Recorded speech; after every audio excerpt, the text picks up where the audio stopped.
política. Hay una disputa por el poder, que es una disputa por la renta, que es una disputa en torno a proyectos y modelos diferentes de país, que tiene que ver con una concepción de sociedad que no es equivalente ni intercambiable. Es decir, hay posiciones que hoy leen la realidad argentina desde miradas completamente distintas. Para dar un ejemplo que es muy interesante para pensarnos en este momento. Los griegos en un determinado momento decidieron, a través de su primer ministro, que era bueno llamar a un referéndum.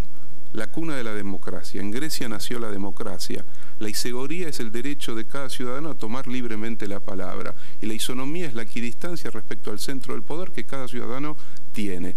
La cuna de la democracia, cuando dice que quiere un referéndum frente a una decisión que involucra generaciones de griegos, resulta que la troika de los bancos, que es Alemania y que en parte es Francia, dice no, de ninguna manera, la democracia solo existe cuando a nosotros nos interesa que exista. Es decir, cuando la democracia es el intento de que una sociedad dé cuenta de su propia historia, dé cuenta para bien o para mal de su destino, su soberanía queda hecha a pedazos. En la Argentina hubo una disidencia histórica entre la legitimidad de origen de los gobiernos democráticos, que es el hecho de ser votados por las mayorías, con el ejercicio real de la soberanía política, es decir, que el poder político legitimado electoralmente tuviese la capacidad de tomar sus propias decisiones.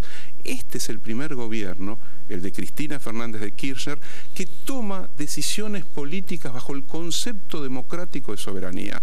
Uno podrá estar de acuerdo o no estar de acuerdo, pero queda claro que los poderes históricos que han manejado la Argentina históricamente y que han tenido responsabilidades inmensas, sobre todo en momentos muy oscuros y trágicos, dictadura militar, han jugado siempre la carta de lo que yo llamaría la conspiración económica, porque no tienen carta política popular.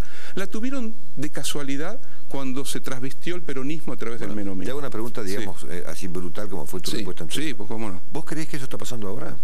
A ver, yo creo que viene dándose un proceso de conflictividad y que hay claramente intereses económicos que tienen que ver, insisto, con una idea de la Argentina que actúan de acuerdo a su propia concepción, una determinada forma de acumulación, una lógica de extranjerización permanente de los capitales y por lo tanto han leído el triunfo de Cristina como un triunfo que pone en entredicho su propia concepción. Su respuesta es una respuesta que no es simplemente aleatoria en términos de la abstracción del concepto de mercado. Hay una política, hay una decisión, hay una construcción de sentido en la Argentina y en el mundo. La respuesta a la crisis económica mundial no es una respuesta técnica. El técnico en abstracto no existe. El técnico responde a ideologías, a concepciones, a prácticas, a interpretaciones de la sociedad, a de qué modo circula el capital. El otro día Cristina formuló un concepto muy interesante, ¿no? Que en realidad uno lo podría ir a buscar también, ¿por qué no?, a otros pensadores de la economía clásica. Habló de anarcocapitalismo financiero, es decir, un proceso en el que el capital financiero que le ha ganado la partida, lo que podríamos llamar el capital productivo, y lo ha absorbido, se convierte en el gran referee de la vida social del conjunto de la humanidad. Eso llegó a un límite. Crisis económica en Grecia, en Italia, en España, en Irlanda, en Islandia. Interesante la respuesta de los islandeses. Los islandeses, frente a una crisis monumental de su economía, un pueblito de 300.000 habitantes, decidieron enjuiciar a sus banqueros, aquellos que fueron responsables de engañar a una sociedad como la islandesa. Entonces, si nosotros leemos la economía, leemos América Latina, leemos este momento argentino, en porcentaje del PBI es el momento histórico de menor relación en términos de deuda. Es decir, después de haber quedado sometidos a la esclavitud de la deuda, la Argentina tiene una capacidad de soberanía muy grande. ¿Hay problemas? ¿Cómo no va a haber problemas en la vida económica, en la vida social, en la vida política?